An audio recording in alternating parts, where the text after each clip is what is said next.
Yo. Welcome into the ChrisBeCappinn Show, man. Today is the first day of December. We have ton of action on the board for today, so we're going to jump right into it. As far as yesterday, quick recap. 2-2 on one day for me yesterday. It started off super frustrating with Jabari Smith Jr. being allergic to rebounds in that Houston game, Houston versus Utah. I took him over 7.5 boards yesterday. These are all plays I shared on the show yesterday as well, and he never even he got grabbed 2 rebounds, and that was it. The second play was Derek White over his 2.5 3-point makes. He ended up not playing yesterday, so that was a void. That was the one. And then the Knicks were the right side. We did get them early. It don't matter what line you got. They end up crushing the Raptors. Came out, smoked them early. Raptors fought back, and then Knicks turned up on them again. So Knicks are now 10-1 against the spread at the crib. Jalen Johnson over his 32.5 points and assists was another winner. And the overtime helped. He got it before overtime, but the overtime, just solidified it even more. And then the other loser was actually a live bet on OKC at halftime, third quarter, something I've been playing for a while now. They just could not stop, the ball penetration from Portland last night. So I think the third quarter ended up being 32-32. It's very, very, rare that you see the Thunder give up 30-plus points in the third quarter after not covering the first half. So that's a bet I'll live with, but they did not cover the third quarter. Ended up covering the fourth quarter. Started off 8-0 in the fourth quarter, but that's just my luck. Probably shouldn't have had 4 bets on a Sunday, but it is what it is. I made a little bit of money yesterday. Hopefully we can keep that going here today. What's up to my guy Free Sauce? Appreciate you for tapping in. So just came in from the gym. Edie over his boards, rebound all the way up from me. Yeah, he was down. I mean, he's like 10 feet taller than Precious Ochoa. I was watching some of that game last night as well. Good morning, Prestigious Prodigy. What's up, Queese? Is Rise and Grind 1-3 day yesterday. Man, the Bulls need a point guard bad. They still end up getting the job done, but I think it's going to come to bite them soon. I do agree with that. All right, so let's jump into it for today. First up, we'll start with Jackson, your EI Sports Betting tool. Link is in the description if you guys are interested in checking Jackson out. Yesterday, I gave you guys 2 looks from Jackson, and I didn't even double check these to see if they actually cashed or not. So I need to do that. My apologies, just kind of ran out of time. But the first one was on SGA over his 42.5 points, rebounds, and assists. I don't think SGA got there yesterday. I know he was struggling. I saw some tweets. I didn't watch too much of the game. I did watch the third quarter, but I didn't watch too much of the first half of this game. He finished with just 26, 4, and 5. So he stayed under this 42.5 line yesterday. Shot. I mean, he just didn't get the assists or get the rebounds yesterday. So that was a loser. And then the other play was on Amin Thompson over his 6.5 boards. And I want to say that Amin should have just took him because that was the right play. Jackson gave that one out yesterday. He finished with 8 rebounds and 9 assists last night. So his rebounds and assists again today, I think, will be something that, is going to look good. 17 is what he had last night combined. He is the, de facto point guard, I guess. Reed Shepherd can play a little point, and it feels like everybody can just share the ball from the Rockets. So, all right, let's jump into it for today. I was interested. I asked Jackson I wanted to switch it up a little bit. I asked Jackson for the number 1 spread bet in the NBA today. And Jackson likes the Indiana Pacers plus the 6.5. So the prompt specifically was, what is the number one best? I don't know why I wrote it like that. Number 1 best spread bet in the NBA today based on situational spots and analytics. And Jackson likes the Indiana Pacers plus the 6.5. This number was 8 yesterday, just FYI. So as the Cavs on a back-to-back playing through a tough game yesterday, losing a close contest to the Boston Celtics 115-117, playing on the second leg of a back-to-back is significant drain of energy and efficiency, especially for a team already dealing with major injuries. So you got the Pacers momentum entering the game, playing arguably the best basketball of their young season. They've notched back-to-back outright victories and are a perfect 6-0 against the spread in their last 6 games. This momentum suggests the team is clicking and ready to challenge the Cavaliers. Injury crisis for the Cavs. So the Cavs are severely shorthanded, which is compounded by the back-to-back. They're without key rotational players like Jared Allen, Max Strus, Larry Nance Jr., Lonzo Ball, and Sam Merrill. The absence of Allen, a defensive anchor, and Strus, a high-volume shooter, significantly compromises the Cleveland Cavaliers' ability to maintain efficiency on tired legs. So there's some advanced analytics here as well. And the nod goes to the Indiana Pacers in this one. There's a lot more, but I'm not going to read all of it. The other one that I wanted to ask Jackson for was, what is the number one best total bet in the NBA for today? So I switched it up a little bit. Jackson also, like, same game. Jackson likes the under 234.5. It says that the sheer volume of missing offensive talent and the fatigue factor for the Cleveland Cavaliers are too significant for this game to reach the mid 230s. So it looks like Cavs fatigue and depletion. Cavaliers playing second leg of back-to-back after a tough loss yesterday. Crucially, they are missing their defensive anchor, Jared Allen, and then the key rotational players that we just mentioned. The loss of Allen and Strus in particular removes significant scoring and rebounding presence, forcing the tired players like Donovan Mitchell and Darius Garland to carry this unsustainable load. The Pacers' offensive engine missing, so the Pacers are without their key offensive creator in engine, Tyrese Halliburton, of course, along with Obi Toppin and Aaron Nesmith. Halliburton's absence severely limits Indiana's ability to generate easy offense, especially in transition, which they typically thrive. So impact of the injury, some advanced analytics and efficiency as far as pace goes. I'm not going to read all that. And then there's historical scoring trends as well. All this stuff is found in Jackson, man, if you guys are interested. But Jackson likes the Pacers. Jackson likes the under. It sounds like a Cleveland Cavalier team total under. And we talked about that yesterday on the show. I probably just got to start betting it. Let's jump into the matchups for today, though, man. Try to be efficient and quick with the time. First game, we kind of just went through it already. The Cavs were actually they were laying 8 points. It's crazy to think. I didn't see the line of 8. It immediately started dropping. It got all the way as low as 5.5. Now it's pushed back up to 6.5. So we know Jared Allen is officially going to be out. He's going to miss, I think, about a week. So the Cavs will be short-handed.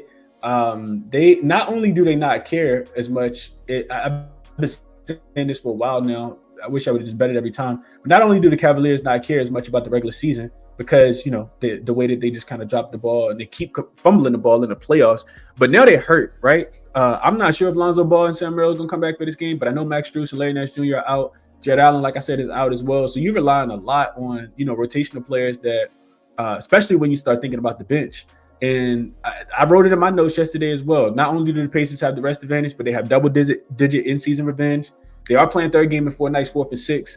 But they have covered 6 games in a row. They beat the Wizards the other day.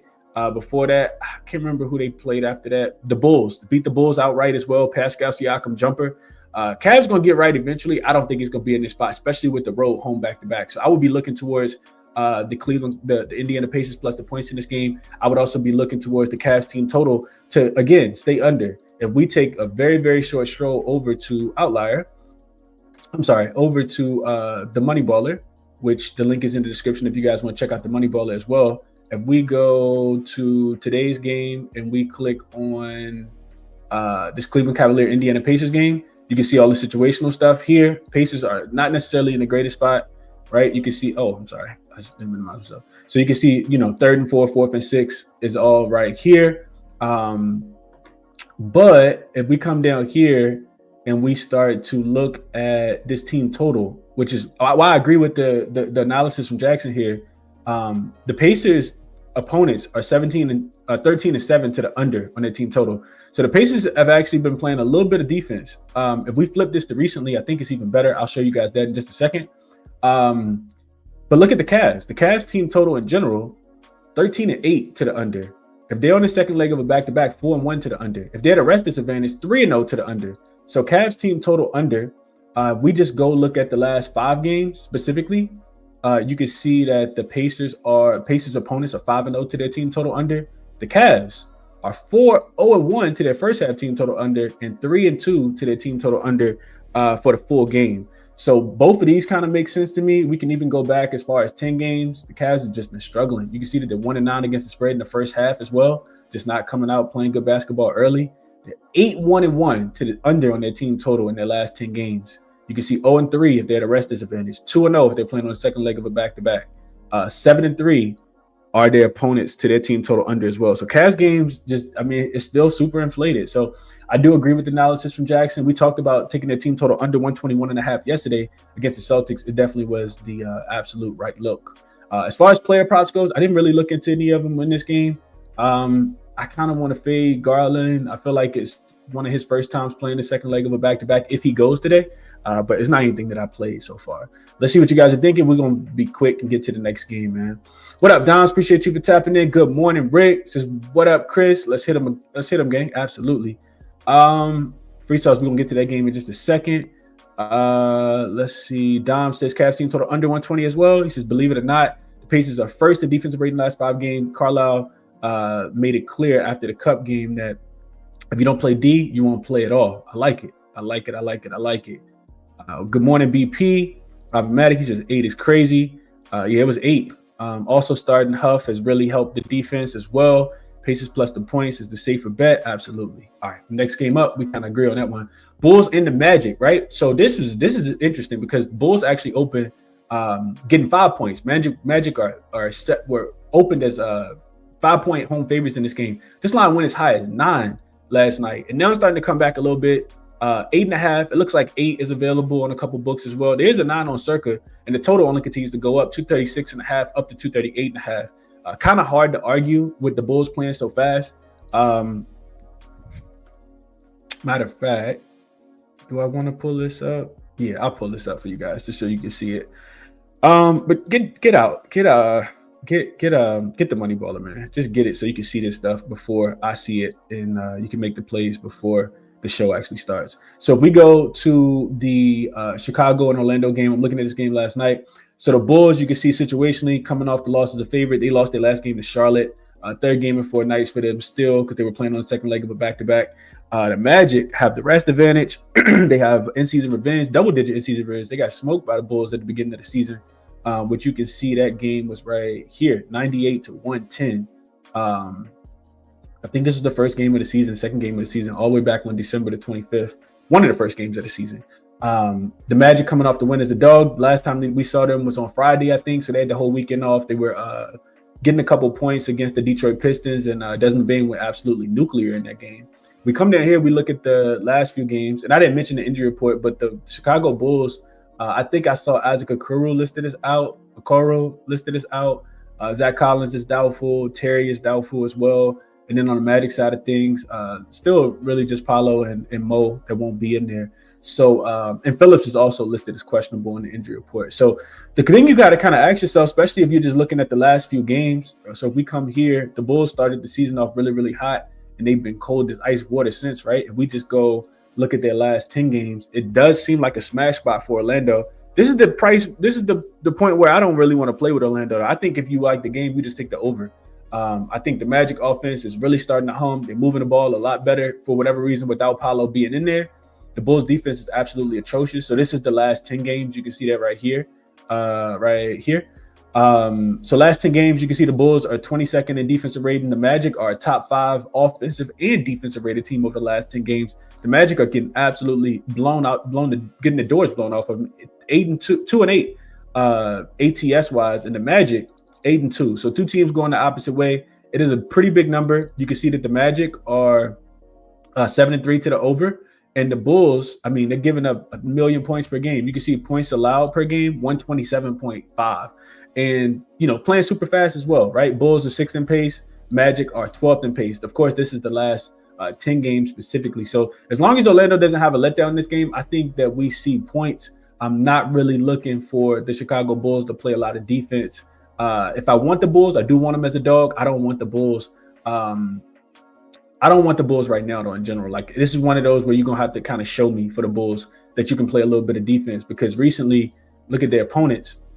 Opponent team totals in the first half, 5-0 to the over. Opponents last 5 games, 3-1-1 to the over. Like, they're really not stopping anybody. And this probably goes back a little bit more than 5 games. If we look at the last 10, you see the opponents are 6-2-2 to the over.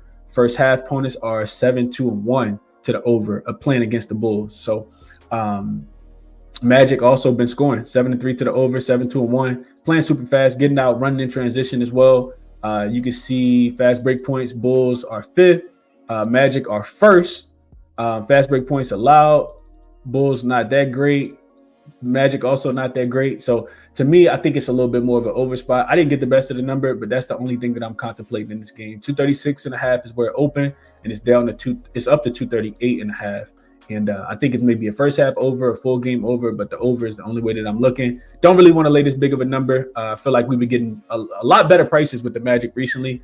And I've been wrong on the Magic trying to fade them. I'm not fading them in this game, but I don't really want the points here. I don't really want to lay this big of a number.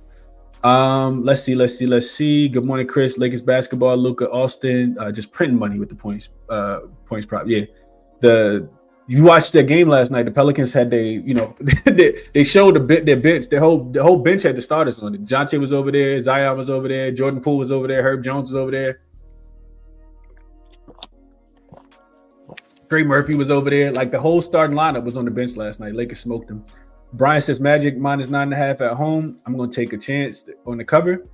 Not touching this game. Low says it's a game, but I could fade the Magic at home, but I wouldn't fade the Magic at home. They actually been pretty good. I've been laying this many points though. I feel like the last time the Magic been laying this many points, they actually weren't that good.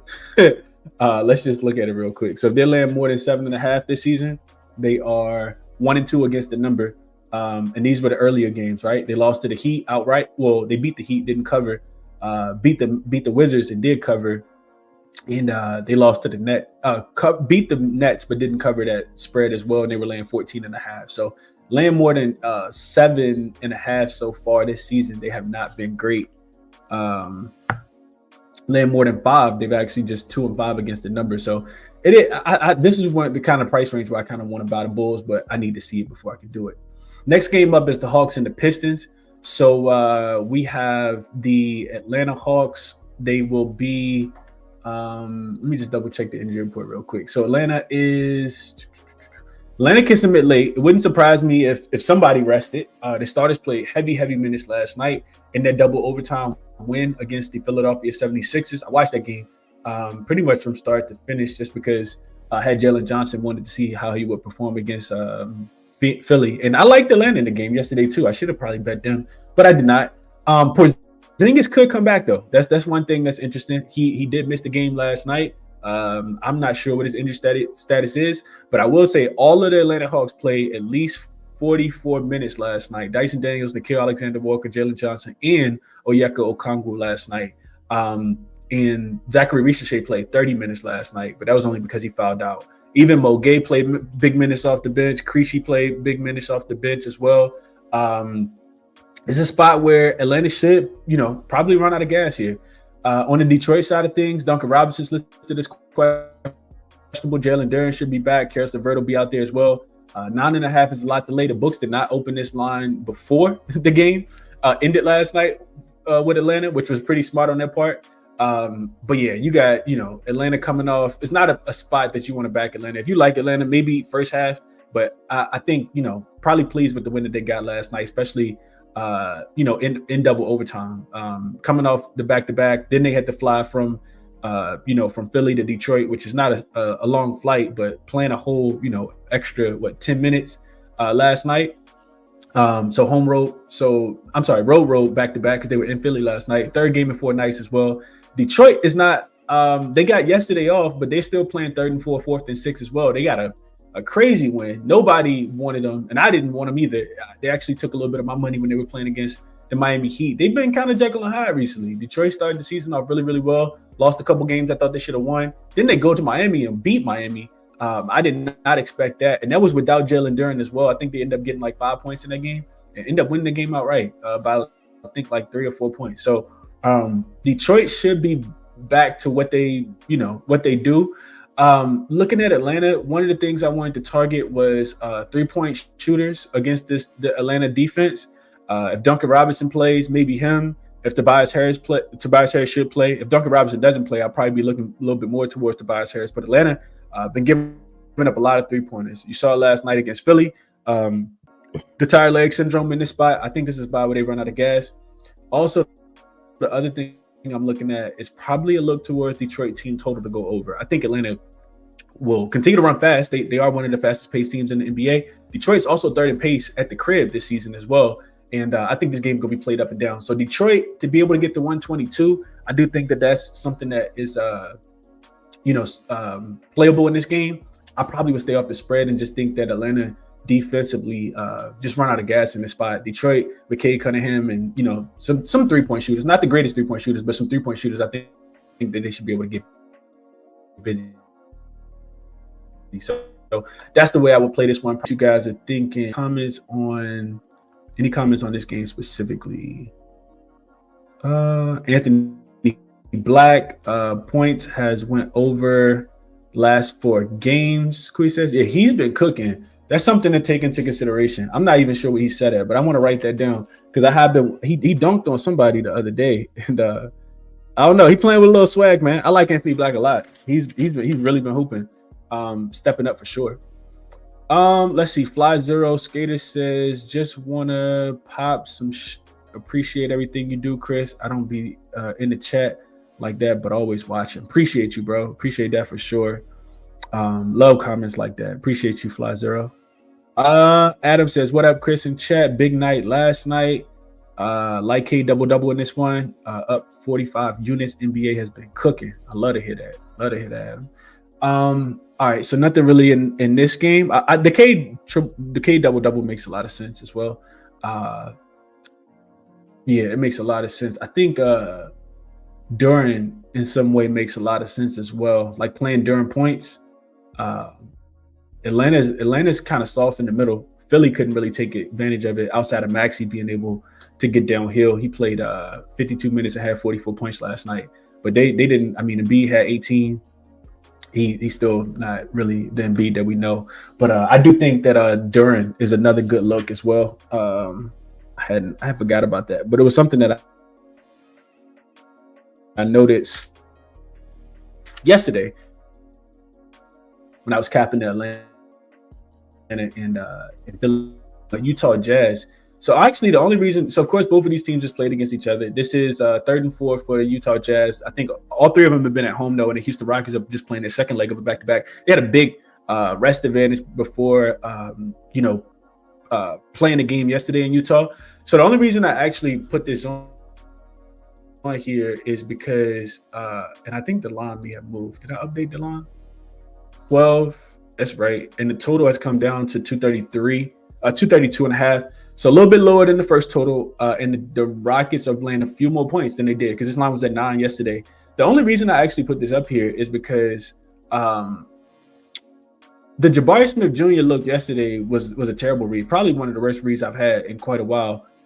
The way that the Utah Jazz play basketball is really just a lot of in and out. They have shooters surrounded by Keontae George, who I'm not. I know he was dealing with an illness, and he played really, really poorly yesterday. I'm not sure if he feels better today in this game. The Jazz kind of took their starters out early, so a lot of their unders cashed yesterday. They barely got to 100 points. I think it looked towards their team total to go under again. The Rockets have been I know that the Jazz have been good at home, and that's one of the reasons why I didn't fade them yesterday. They were 8-2 against the number going into the game at home yesterday. But the Rockets are also really, really good. I think they've only failed to cover 1 game on the road. So a lot of the times in these back-to-backs, you want to take the opposite thing, thinking it'll be a little bit of a let up, or the other team will play a little bit better. This is just an absolute mismatch though, because the Jazz can't bully the Rockets on the glass. Jazz can't get out and run in transition. If they're not making their 3-point shots, with the Rockets 3-point defense not great, but the way Ime Udoka got the Rockets playing right now, I think the Rockets can win this game by 15 points again. That was a very relatively easy win last night. I say all that to say that the other thing that I'm looking at, because the way that the Jazz play basketball, is Jabari Smith Jr. to go under his rebounds. Yesterday, I took the over 7.5 because he had went over in a bunch of games in a row. It was a pretty good matchup for him. But the way that the Jazz play basketball, he's really just standing on the perimeter. So he's not going to get a lot of those rebounds unless they're long rebounds. The rebounds was at 7.5, and I think they were like minus 110 when I got them yesterday. Today, they're 6.5, and it's juiced to the under, like minus 125, minus 130. And I think that's pretty telling. Steven Adams is a good rebounder. Amin Thompson is a good rebounder. Kevin Durant is a good rebounder. Everybody that was in the starting lineup had more rebounds than him yesterday. Even Reed Shepherd had 6 rebounds yesterday. So I think fading Jabari, I know typically you don't want to do the thing that just didn't happen, but fading Jabari in this spot, if the Jazz come out and play the same style basketball, it's absolutely in play today. So that's my thought process on this one. Probably look towards some Jazz unders as well. I don't think that they're going to play super well. I'm interested to see. I didn't get a chance to listen to Will Hardy yesterday talk about Keontae George and him not playing well, because he's the point guard for this team. And if he's not helping his offense find if he's not facilitating and helping the offense get going, it's going to be really hard for the Jazz to score the ball again. So I think a look towards their team total under, look towards Jabari Smith Jr. under his 6.5 rebounds in this game. I think those things are absolutely in play for today. Resaw says he'll take Keontae George under his 29.5 points, rebounds, and assists. I'm actually going to write this down because I think that's a lot to get to just against this defense in general. And they're not playing around, man.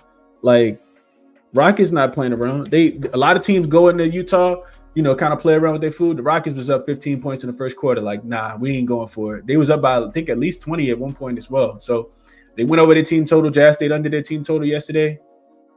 All of those things. All right, next game up. And this is the last game I'm going to go through. There are a lot of other games, but I'm not going to go through all of them. I'll rapid fire those games. But the next one is the Phoenix Suns and the Lakers. So we look at the injury report for Phoenix. I know that they got Grayson Allen back in that last game. Everybody loved the Phoenix Suns, right, in that last game when they were playing against the Denver Nuggets and they, didn't look. They lost the game, didn't cover the spread. So now 1 day of rest. That was the 5th game in 7 nights. So this is still a bunch of games for them. Ryan Dunn is listed as probable. They got Grayson Allen back as well. Jalen Green and Isaiah Livers continue to be out. The Lakers probably will have LeBron James, who didn't play last night. That was just for injury management. Marcus Smart, we'll see if he comes back. And then I do see that DeAndre Ayton is listed as questionable, which, in my opinion, yeah, I'm not sure if he's going to play. He left the game last night with right knee soreness. I didn't see him lead the game last night. This must have been late in the fourth quarter because I watched pretty much all of the game. So it's another reason, in my opinion, to kind of agree with the total moving up. That's what I like here. The Lakers offense has been really, really good. Phoenix, I do think offense is going to be good enough to score in this game as well. I think if Aiden's not there, that's another rim protector that you're missing. The Lakers are not great defensively. They're just really, really good defensively. I watch, and a lot of it, is kind of like, it's kind of like the style of play. They scored so many points last night that they didn't necessarily need to play the greatest defense, in my personal opinion, against the New Orleans Pelicans. But they literally couldn't get stops at a couple points in the game. And they didn't cover that 15.5 last night, or 15, 14. Whatever it was, even the second unit for the Pelicans were able to come in there and score the basketball. This is even though they have the rest advantage. The Lakers getting LeBron back. Offense should get better. Lakers potentially without Aiden. Defense should get worse. In my opinion, because it's still 3rd and 4th and 6th for the Suns. So if they didn't bring their best defensive game, I could understand that. And I do think the Lakers offensively will still be able to score the basketball against this Phoenix Suns team. I'm not sure if I'm gonna go full game or first half, but I do kind of want to get there with the over. Lakers are 12-7 to the over. Their team total as a home favorite is 5-0 to the over now.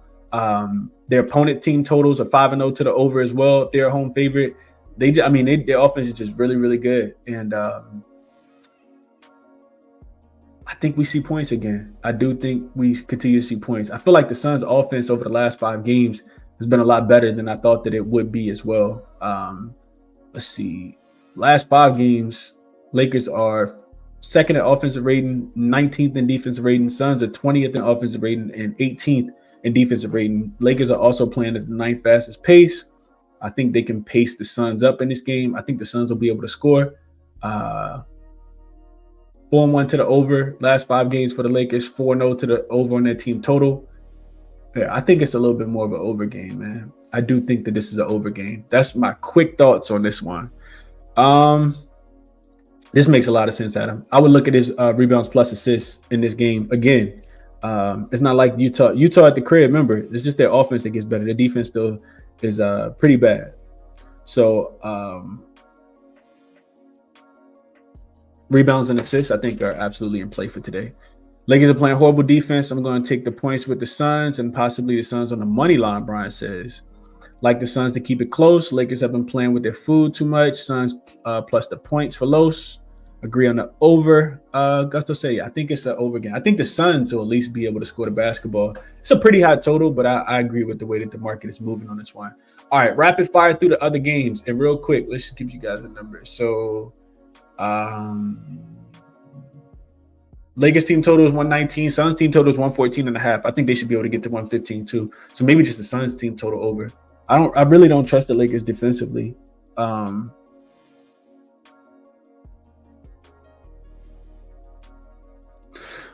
right, rapid fire through the other games, man. Which ones didn't I talk about real quick? Give you guys my thoughts. We went through the first four. Clippers in Miami. I don't really have anything in that game. Like I don't like the way that Miami's been playing recently. Like they had a defensive letdown in their last game against Detroit without Durant. They had 2 offensive letdowns the game before that. I can't remember exactly who they played 3 games ago, but I know 2 games ago against the Bucks. And that was a Bucks team without Giannis, and they couldn't score but 103 points, 105 points, something like that. I know that the Clippers are absolutely atrocious. They haven't been covering at all. I just don't want to lay points with Miami in this spot. I know that the Clippers, it's their first road game.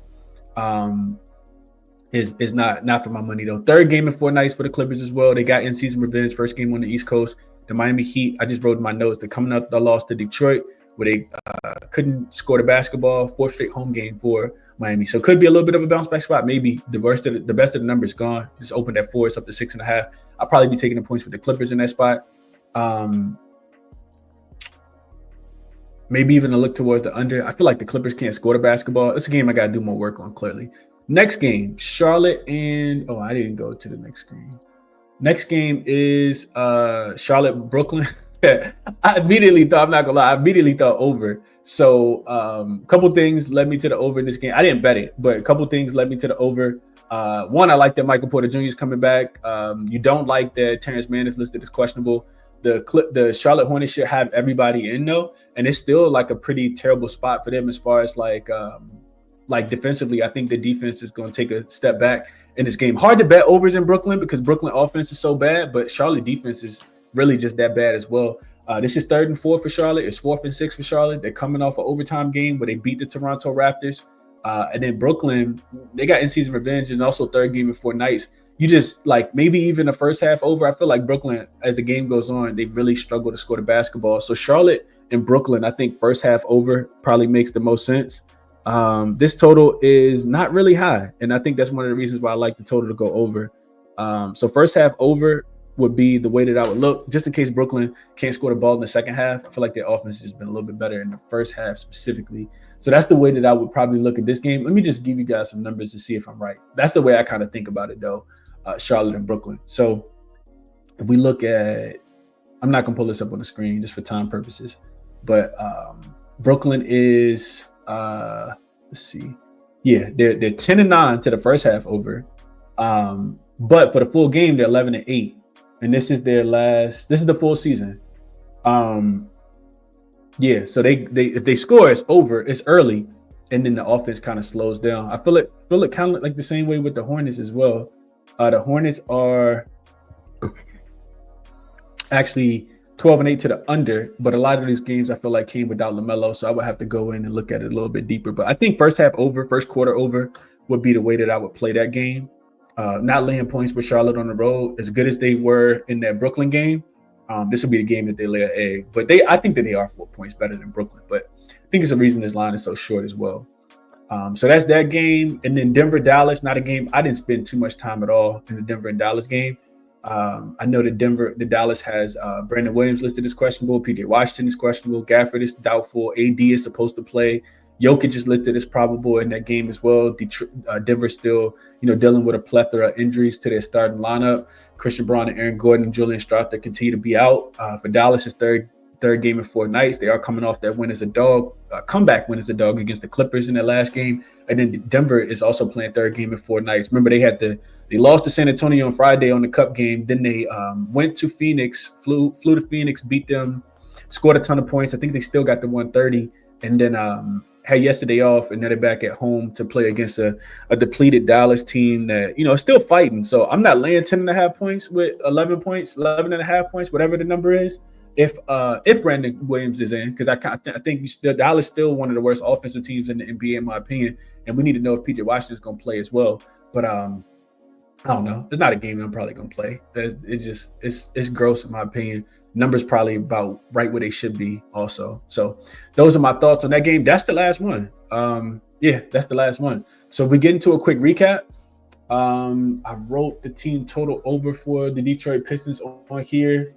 There was a couple other things that I wanted to make sure I mentioned as well. Cleveland team total under 120.5, I think was the number. We talked about that. Milwaukee, Washington. That was a game that I didn't really dive too deeply into. I considered laying the points with the Bucks, but nah, I didn't do it. And the total coming down, I do agree with. I consider the Washington team total under as well, but they've been going over at home, so I didn't play that. Atlanta, Detroit, we talked about that already. K double enduring. Points probably I think are good in that game.